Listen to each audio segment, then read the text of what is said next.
You wouldn't know it for some of the things I've said over the years, but I like people. I do. I like people, but I like them in short bursts. I don't like people for extended periods of time. I'm all right with them for a little while, but once you get up past around minute and a half, I gotta get the fuck out of there. And my reason is for one that you may share, possibly. I have a very low tolerance level for stupid bullshit. That's all. Stupid bullshit.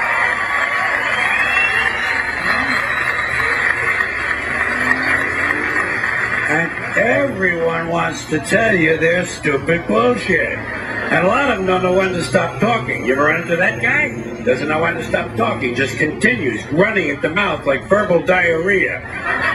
Don't know when the conversation's over. Stupid, trivial shit you don't care anything about. Things you're not even remotely interested in. Did I tell you about my mom and dad? Well, my mom and dad went on vacation down to Mammoth Cave, Kentucky. It's about 6 years ago, I think. Seemed like it was about 6 years ago. 6 or 7, possibly 7, could be. Yeah. Somewhere in there, 6, 7, more than 6, less than 7. Let's call it 6.5. So my mom and dad went on vacation in Mammoth Cave, Kentucky, and my dad found a big rock. What he thought was a big rock. Turns out it was a dinosaur turd. A petrified dinosaur turd, 27-pounder. You know, now that I think of it, it might have been 8 years ago. That would have been close to Y2K, wouldn't it? Remember Y2K? Whatever happened? Everybody's all worried about that. Nothing ever happened. Big fuss. Nothing ever happened. You know? God, that's strange, you know? So let's say, we'll say it's 8 years. It was either 8 or 5. So my dad gave my mom this big turd. He said, here, Mom, this is a big dinosaur turd. Put it in your purse and take that home. My mom said, Dad, I don't think this is a dinosaur turd. This thing is still warm. Whoever dropped this thing is still walking around in here, and we better get the fuck out of this cave.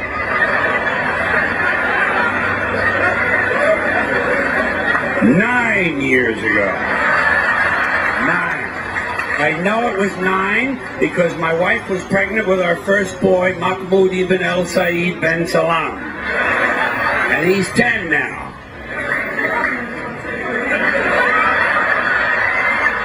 Or is he? He's 11. Maybe he's 11. He's either 11 or 5.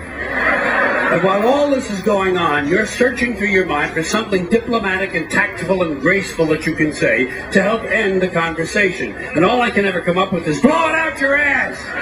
Blow it out your ass! Blow it out your ass! Blow it out your ass! Blow it out your ass! You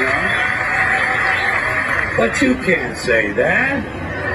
Good manners don't permit it. You have to find another way, and I go to body language. I try to use my body language to show that the conversation's over. I find myself leaning at a 45-degree angle, trying to indicate the direction I'd like to go if this person would just shut the fuck up.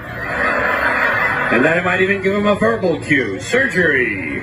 Surgery. I'm late for surgery. I'm having my ears sewn shut. You know? Yeah. Same people on the phone. Same people on the phone. Don't know when to hang up. Don't know when the conversation's over. Dumb, trivial shit.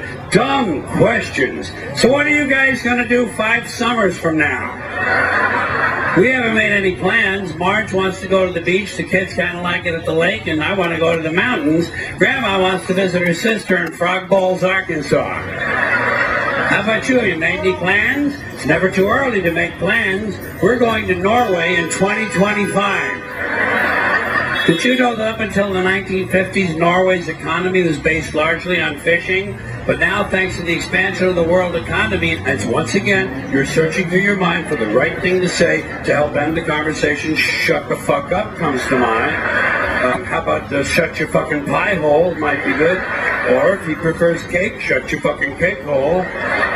But these things, you don't want to, you can't say those things, and you can't use body language on the phone. Well, you can always amuse yourself, you know.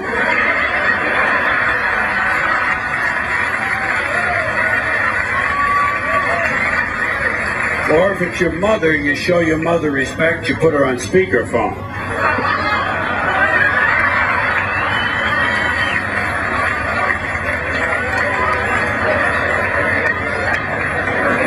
But that doesn't move the conversation along. You have to find another trick, and I go to tone of voice. Do you ever use your tone of voice to try to talk them into a soft landing? You try to coax the person toward the end. Right, good, okay, good. All right then, good, right, okay, good, okay, good. All right. Oh, fuck, there he goes again, that guy. You remember my neighbor with the burns on 90% of her body? Well, she burned the other 10% now. She was lighting a fart and her bush caught fire.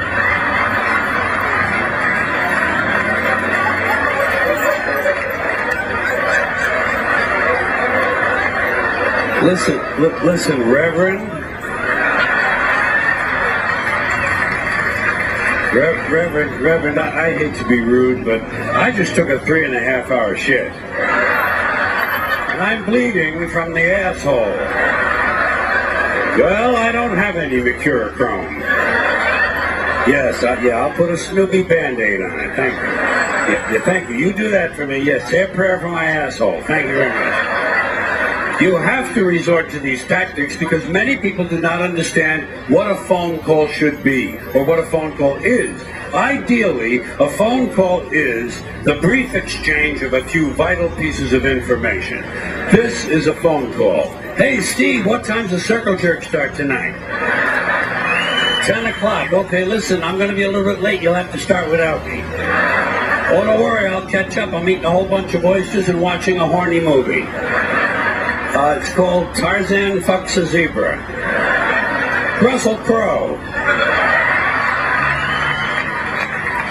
Well, it's kind of a fantasy. Right now, Renee Zellweger is blowing a unicorn. That's a phone call. It should not be a 2.5-hour harangue of your third cousin describing her mailman's liposuction. God, people are fucking boring. People are just fucking boring. You know what would be great for a guy like me? Just to be in a coma. Wouldn't that be great? Nothing to do all day. You just crap out and breathe through a fucking tube. They feed you through a tube. There's nothing to do. Whoa, you talk about being a couch potato. That's it, man. No phone calls coming in. Nobody dropping by unexpectedly. And if they do drop by, you're completely unaware of it. Because you're in a fucking coma. And you're practically clinically dead. And you don't have to listen to their stupid shit.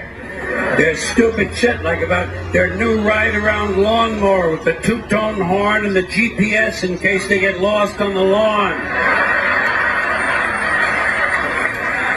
And their boss and their job and their car and their kids. Jesus fucking Christ.